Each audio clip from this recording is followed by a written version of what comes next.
Alors, bonjour.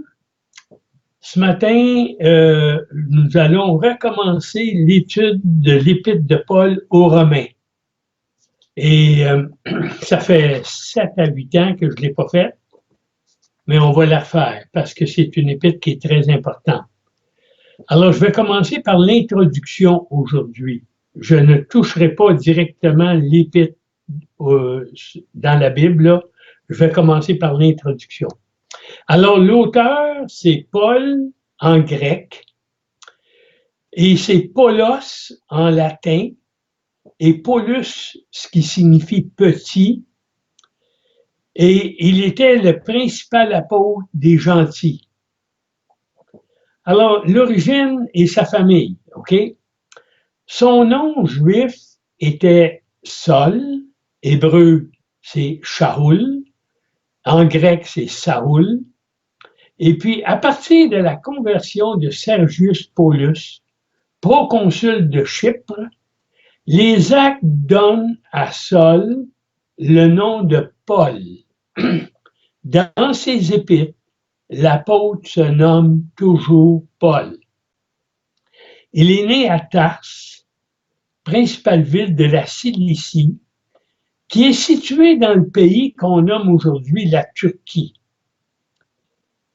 Il appartenait à la tribu de Benjamin, comme il le dit dans Philippiens 3,5. Moi, circoncis le 8e jour de la race d'Israël, de la tribu de Benjamin, hébreu, né d'hébreu, quant à la loi, pharisien. On ne sait pas exactement pourquoi la famille est allée habiter à Tars. Une tradition fort ancienne rapporte qu'elle quitta Gichala en Galilée quand les Romains s'en furent emparés. Il se pourrait cependant qu'à une époque antérieure, cette famille eût fait partie d'une colonie que l'un des rois de Syrie établit à Tars. Mais peut-être la famille émigra-t-elle volontairement par nécessité commerciale, comme beaucoup d'autres familles juives. La parenté de Paul semble avoir été assez nombreuse et influente. Dans Romains 16, versets 7 et 11, Paul fait saluer 3 de ses parents. Il dit d'Andronicus et de Junias qu'ils sont très estimés parmi les apôtres et qu'ils ont été en Christ avant lui. Le premier sens du mot sanguiné est parent dans le sens d'un membre de la famille. Et le deuxième sens est parent dans le sens d'un compatriote. Alors, Acte 23,16 nous apprend que le fils de la sœur de Paul, qui paraît avoir résidé à Jérusalem, peut-être avec sa mère, révéla au tribun le complot contre son oncle dont il avait eu connaissance.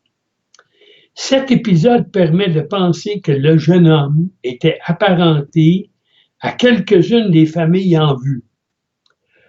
Le rôle important de Paul, malgré sa jeunesse, lors du martyre d'Étienne, confirme cette supposition. Paul était sans doute déjà membre du Sanhédrin. Et le souverain sacrificateur le chargea de persécuter les chrétiens. On voit ça dans Actes 9, 1 et 2 et 22, 5. Les paroles mêmes de l'apôtre dans Philippiens 3, 4 à 7 prouvent que personnage important ayant au début de sa carrière la perspective des honneurs et la fortune, il n'appartenait pas à une famille obscure.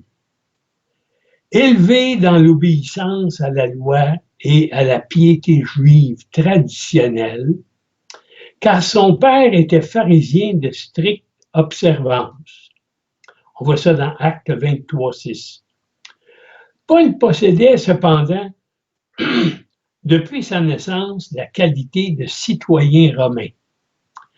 Nous ne savons pas en vertu de quoi ce droit fut conféré à l'un de ses ascendants, si ce fut la récompense de services rendus à l'État ou un privilège acquis à prix d'argent. Nous ne savons pas. Ainsi s'explique peut-être le nom latin de Paul. En tout cas, ce titre l'aida dans son apostolat et lui sauva la vie plus d'une fois. On va regarder maintenant sa formation morale et intellectuelle. Tars, l'une des capitales intellectuelles de l'époque, était un centre de culture grecque. Le stoïcisme y était en vogue. Le stoïcisme est une philosophie essentiellement panthéiste, qui veut dire une attitude d'esprit qui tend à diviniser la nature. Et ça l'enseignait que la matière et la force sont les principes fondamentaux de l'univers. Il est cependant peu probable que Paul ait suivi les écoles grecques. Ses parents juifs austères ou sévères l'envoyèrent très tôt étudier à Jérusalem. Les jeunes juifs apprenaient un métier. Saul exerçait celui de fabricant de tentes. On voit ça dans Acte 18.3. Il déclare, Acte 22.3, avoir été élevé à Jérusalem où il dut arriver fort jeune. L'éducation qu'il y reçut l'ancra profondément dans les traditions des pharisiens. On l'instruisit dans la connaissance exacte de la loi de ses pères. Acte 22.3. L'un des plus célèbres rabbins de l'époque, Gamaliel, petit-fils de l'illustre Hillel, fut son maître. Un discours de Gamaliel dans Acte 5, 34 à 39 empêcha le Sanhédrin de condamner à mort les apôtres. Bien que pharisien, le grand rabbin ne repoussait pas toute culture grecque et montrait un esprit tolérant. À ses pieds, le jeune Saul étudia non seulement l'Ancien Testament, mais aussi les subtilités des interprétations rabbiniques. Il se lança avec ardeur dans le judaïsme, étant animé d'un zèle excessif pour les traditions de ses pères. On voit ça dans Galates 1.14. Versé dans la religion et la culture juive, brillamment doué, membre d'une famille distinguée, le bouillant jeune pharisien était préparé à remplir de hautes fonctions au sein de son peuple. Saul, persécuteur, le troisième point qu'on va traiter. Les faux témoins qui lapidaient Étienne chargèrent le jeune Saul de garder leurs vêtements. Acte 7, 58. Si le rôle de Saul n'avait pas un caractère officiel, le récit implique cependant que le jeune homme participa de propos délibérés à un tel meurtre. Acte 8.1. On voit ça. Saul fut assurément l'un des Juifs hellénistes mentionnés dans Acte 6, 9 à 14, comme étant les instigateurs du martyre. Paul devait certainement haïr déjà les adeptes de cette nouvelle secte, mépriser leur messie et les estimer dangereux sur le plan politique et religieux. Plein d'un fanatisme amer et convaincu, il était prêt à les faire mourir. Tôt après la mort d'Étienne, Saul organise les persécutions contre les chrétiens. On voit ça dans Acte 8.3. 22:4 et 26, 10 et 11. 1 Corinthiens 15, 9. Galates 1, 13. Philippiens 3, 6 et 1 Timothée 1, 13. Alors, l'égarement de sa conscience le pousse à agir avec l'acharnement d'un inquisiteur. Non content de sévir à Jérusalem, il demande au souverain sacrificateur des lettres pour les synagogues de Damas, afin d'amener à Jérusalem les chrétiens d'origine juive qu'il veut faire enchaîner. Actes 9, 1 et 2. Les Juifs administraient dans une grande mesure leurs affaires intérieures avec l'autorisation des Romains. À Damas, placé sous le contrôle d'Arétas, roi des Nabatéens, le gouverneur était particulièrement favorable aux Juifs. On voit ça dans Actes 9, 23 et 24 et 2 Corinthiens 11, 32. L'intervention de Paul dans cette ville est donc tout à fait plausible. Le témoignage formel de Luc, corroboré par Paul lui-même, révèle que ce dernier, jusqu'au moment de sa conversion, détestait les chrétiens et croyait servir Dieu en les persécutant. On va prendre le point 4. Le persécuteur est conversion soudaine de Saul sur le chemin de Damas. Le persécuteur et ses compagnons suivirent probablement à cheval la route allant de Galilée à Damas, au travers des régions désertiques. Ils atteignirent vers midi les belles campagnes bien irriguées qui entouraient Damas. Le soleil était au zénith, acte 26, 13. Tout à coup, vient du soleil une lumière fulgurante, plus éblouissante que celle du soleil.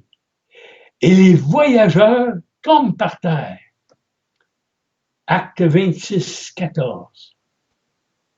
Paul reste par terre, semble-t-il, tandis que ses compagnons se relèvent. Acte 9, 7. Une voix jaillissante de la lumière prononce en hébreu: Saul, Saul, pourquoi me persécutes-tu? Il te serait dur de régimber contre les aiguillons. Acte 26, 14. Cette phrase implique l'image d'une bête récalcitrante qui se blesse elle-même contre l'aiguillon à bœuf. Les paroles des sages sont comparées à des aiguillons. On voit ça dans Ecclésiaste 12, 11. Saul dit: Qui es-tu, Seigneur? La voix répond: Je suis Jésus que tu persécutes. Dans Acte 26, 15. Relève-toi, entre dans la ville et on te dira ce que tu dois faire. Acte 9, 6 et 22, 10. Les compagnons de Paul entendent quelque chose. Acte 9, 7. Mais lui seul comprend ce que la voix dit. Acte 22, 9. La lumière a frappé Saul de cécité.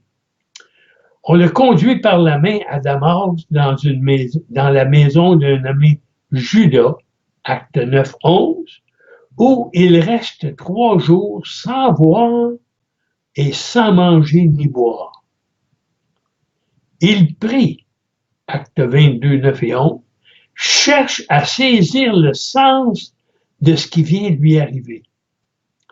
Le 3e jour, le Seigneur ordonne à Ananias, chrétien d'origine juive, de se rendre auprès de Paul et de lui imposer les mains pour qu'il recouvre la vue. Ananias hésite car il craint le persécuteur. Le Seigneur le rassure, lui révèle que Saul a été averti par une vision et Ananias obéit. Saul confesse sa foi en Jésus, recouvre la vue, accepte le baptême. Avec l'énergie qui le caractérise, au grand étonnement des Juifs, il se met immédiatement à proclamer dans les synagogues que Jésus est le Christ, le Fils de Dieu. Acte 9, 10, 22. Les Actes rapportent 3 textes de cette conversion. Le récit de Luc, dans Acte 9 à 22, celui de Paul aux Juifs, Acte 22, 1 à 6, puis son témoignage devant Festus et Agrippa, Acte 26, 1 à 20. Les 3 récits concordent si bien que chacun insiste sur des détails qui manquent dans les autres. Le narrateur vise chaque fois un but particulier. Dans les Épîtres, Paul fait souvent allusion à sa conversion, qu'il attribue à la grâce et à la puissance de Dieu. On voit ça dans 1 Corinthiens 9, 1 à 16, 1 et 16, 15, 8 à 10 et Galates 1, 12 à 16, dans Éphésiens 3, 1 à 8, dans Philippiens 3, 5 à 7, dans 1 Timothée 1, 12 à 16 et dans 2 Timothée 1, 9 à 11. Les témoignages les plus convaincants attestent donc cette conversion. Il est certain aussi que Jésus ne se limitera pas à adresser la parole à Saul. Il lui apparut. Acte 9, 17, comme on a lu, 27, 22, 14, 26, 16, 1 Corinthiens 9, 1. La forme de son apparition ne nous est pas décrite, mais il est évident qu'elle fut glorieuse. Le pharisien comprit immédiatement que le crucifié était le Fils de Dieu. Il parle de la vision céleste, acte 26, 19, expression ne se trouvant que dans Luc 1, 22, 24, chapitre 24, verset 23, et décrivant une manifestation angélique et surnaturelle. Dire que Saul a été le jouet d'une illusion est une allégation dénuée de fondement. D'ailleurs, ce n'est pas seulement l'apparition de Jésus qui l'a converti. Ce revirement se produisit grâce à l'œuvre de l'Esprit dans le cœur de Saul, rendu capable de saisir et d'accepter la vérité qui lui avait été révélée. Voir en particulier Galates 1, 1, 15, 16 et suivant. Dieu se servit enfin d'Ananias pour mettre le nouveau converti en relation avec l'Église naissante. Les diverses théories rationalistes qui essayent d'expliquer la conversion de Saul sans tenir compte de l'intervention personnelle et surnaturelle de Christ se heurtent au témoignage de l'apôtre. Il déclare que jusqu'à sa conversion, il avait estimé devoir persécuter les chrétiens par loyauté envers le judaïsme. Il affirme que sa conversion est due à la puissance et à la grâce souveraine de Dieu. La phrase « il te serait dur de régimber contre les aiguillons » dans Acte 26, 14 qu'on a lu, n'implique pas que le pharisien ait été persécuteur malgré lui, ou qu'il ait tenu le christianisme pour vrai. Cette phrase dépeint la vanité de sa résistance à Dieu, qui, à l'insu de Saul, l'avait préparé à sa tâche future. La condition du citoyen romain, L'éducation rabbinique, les dons intellectuels faisaient de ce nouveau disciple un instrument qualifié. On pense avec raison que Saul, malgré son zèle, n'avait pas trouvé dans le judaïsme la paix de l'âme. La soudaineté de sa conversion doit lui avoir fait éprouver avec force que le salut vient entièrement de la grâce de Dieu, manifestée en Christ. Son expérience religieuse même contribuait à faire de lui le grand interprète de l'Évangile, à proclamer que seule la foi personnelle en l'œuvre expiatoire de Christ justifie le pécheur. Début de sa vie chrétienne. Dès sa conversion, Paul se met à annoncer l'Évangile. Son caractère énergique l'y poussait et aussi la révélation du dessein de Dieu qui l'appelait à l'apostolat. On voit ça dans Actes 9, 15, 26, 16 à 20, Galates 1, 15 et 16. Il prêcha Christ avec succès dans les synagogues de Damas. Acte 9, 20, 22. Les Juifs de la ville, soutenus par le gouverneur, décidèrent de tuer Paul. 2 Corinthiens 11, 32. Les disciples lui sauvèrent la vie en le descendant de nuit dans une corbeille le long de la muraille. Acte 9, 23, 25 et 2 Corinthiens 11, 33. Au lieu de retourner à Jérusalem, il se rendit en Arabie, puis revint à Damas, Galates 1, 17. Nous ne savons pas en quel endroit de l'Arabie il séjourna, ni combien de temps, ni ce qu'il y fit. Il s'y livra probablement à la méditation et à la prière dans l'isolement. 3 ans après sa conversion, il alla de Damas à Jérusalem afin de faire la connaissance de Pierre. On voit ça dans Galates 1, 18. Il ne séjourna alors que 15 jours à Jérusalem et ne vit aucun autre apôtre, si ce n'est Jacques, le frère du Seigneur. Galates 1, 19. Luc donne quelques détails supplémentaires. Acte 9, 26, 29. Les chrétiens de Jérusalem avaient peur de Saul et ne croyaient pas qu'il fût disciple du Christ.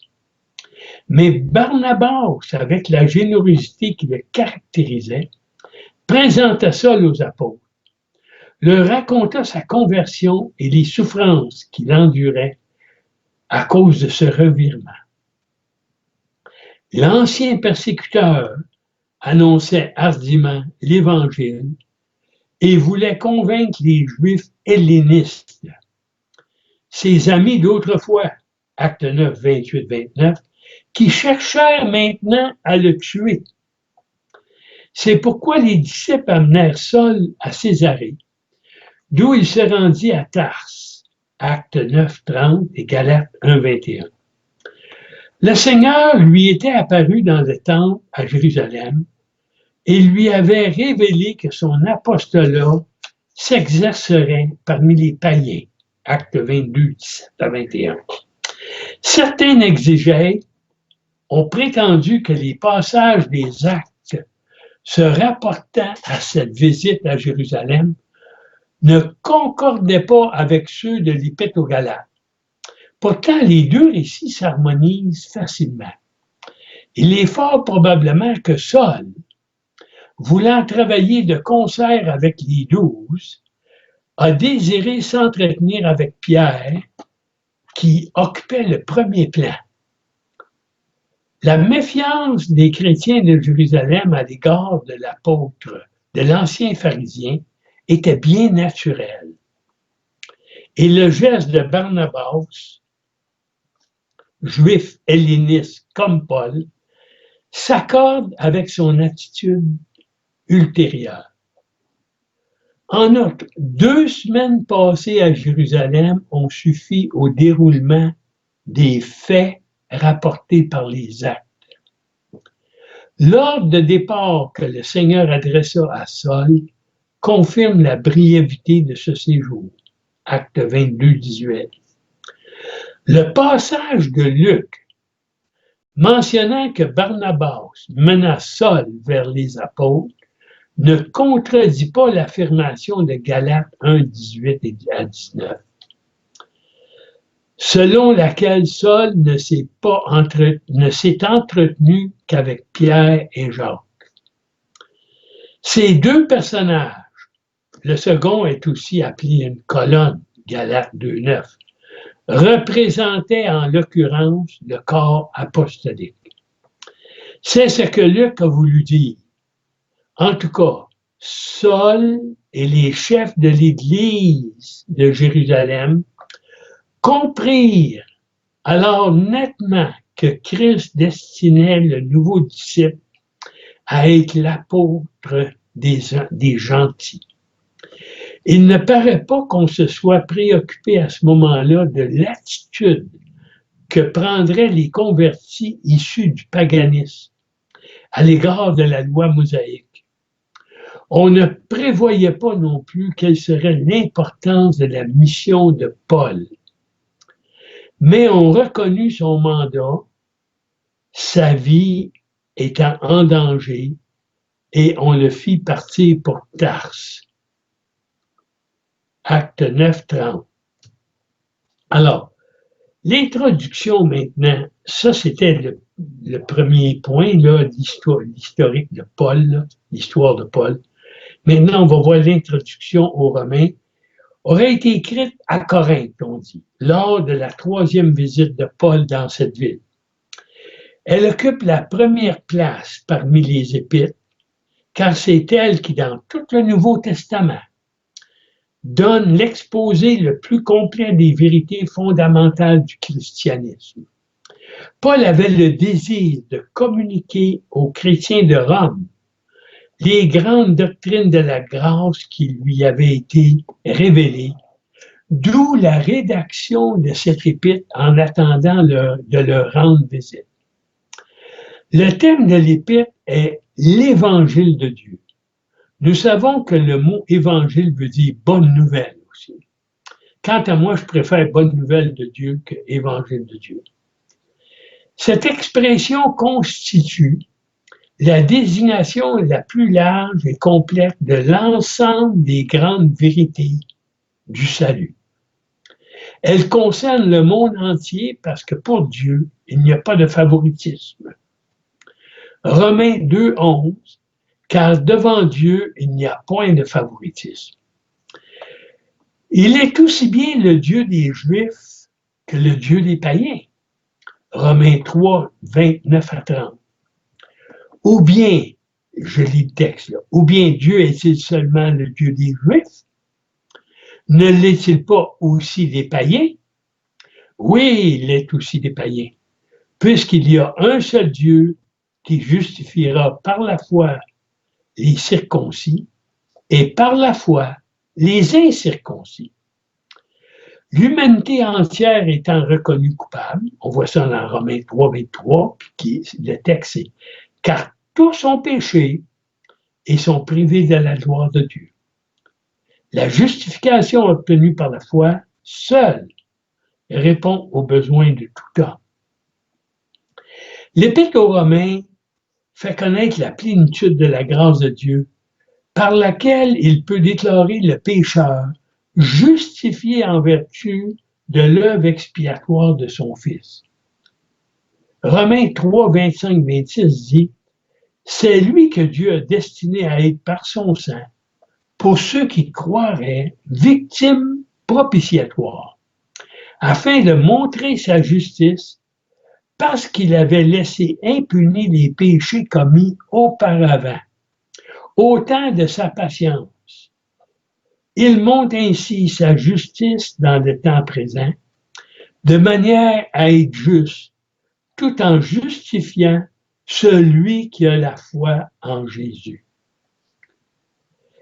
Alors, elle poursuit son enseignement en montrant la nature de la vie nouvelle dont chaque homme avait après avoir été justifié, peut bénéficier par la puissance de l'Esprit habitant en lui.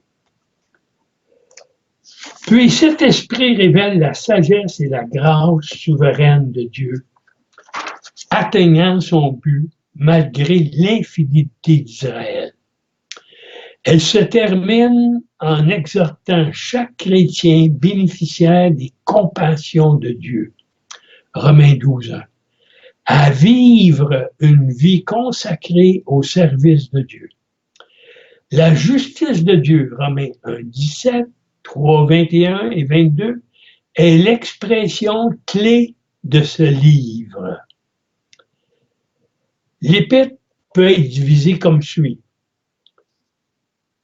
L'introduction en thème 1-17, que je n'ai pas faite là encore, la culpabilité universelle envers Dieu, Romains 1:18 à 3:20, la justification par la foi en Christ, Romains 3:21 à 5:21, la sanctification par l'union avec Christ en sa mort et sa résurrection, ça c'est versets 6 et 8. Le point 5, le cinquième, c'est le problème de l'incrédulité d'Israël, 9 à 11, les chapitres 9 à 11. La vie chrétienne et le service à la gloire de Dieu, 12:1 à 15:13.